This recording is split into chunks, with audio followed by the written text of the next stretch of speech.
In the beginning of my spiritual journey, I was looking for the truth. In this quest of truth, I did not only listen to my feelings, as I know these can be misleading.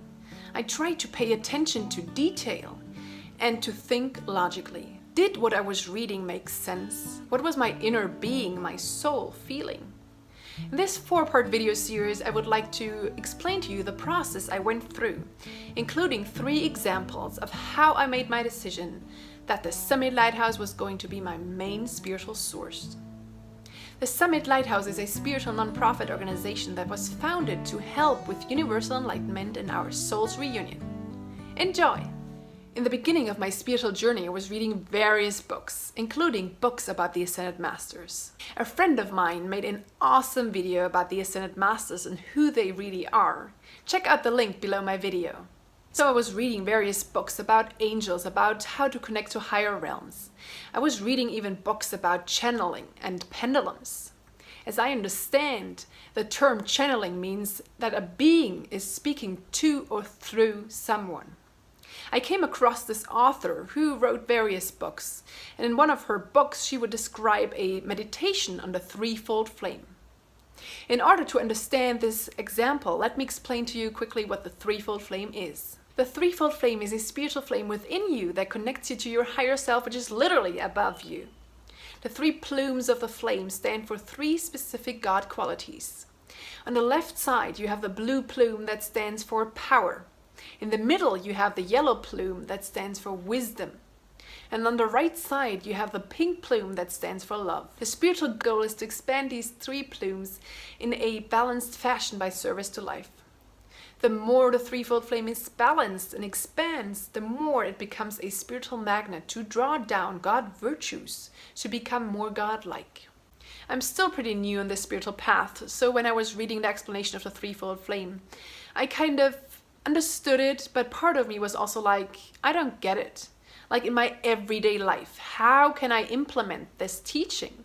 How can I nurture each of these plumes? So let me give you 3 examples.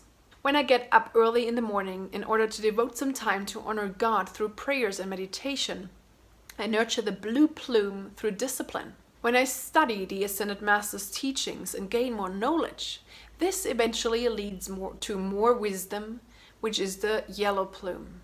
When I hug people, when I help them out when they need help, when I encourage children, when I help wherever I can, that is nurturing the love flame, the pink flame. I hope I could help you understand the threefold flame a little bit better. Now let me get back to the beginning of my video, when I was speaking about this author recommending a meditation on the threefold flame. She claimed to having channeled this meditation through what she called an Ascended Master. And she would speak about the threefold flame and about the 3 plumes, but then in the meditation she would say only visualize and focus on the blue plume. You would not pay any attention to the other 2 flames. So everything this meditation was about was the blue plume. And I remember thinking to myself, this does not make any sense. It always, it's always written how you should focus on all 3 of them, balance them and grow them equally. Why would you then focus only on 1 plume? Doesn't make sense. I still went along for a while, I still did the meditation for a while, but then at one point I had gained greater spiritual knowledge and greater discernment, and I stopped doing it. Now, again, in practical terms, what would be a person like that only would nurture the blue plume? Having given the example of discipline already, let me get back to that and imagine a person that is greatly disciplined, getting up early in the morning, maybe doing, a couple of hours of workout every morning and having a very planned and organized day, achieving basically all the goals that person has, but there is no love. That person is, might be very successful in business, for example, or also in their personal lives, but they don't spend any time on loving other people and helping other people without, earning any money.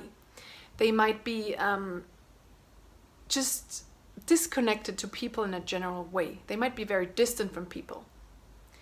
And that would be, over nurturing only one plume. I know finding truth can be tricky. As always, the devil is in the details, right? There's so many spiritual teachings out there in the world, and one can easily become overwhelmed or even lost. My appeal to you is always question what you read. Ask God to reveal the truth to you, and the truth only. In my next video, which will be released in 3 days, I will explain another example on my spiritual quest to finding truth. Thank you so much for watching my video and have a glorious day.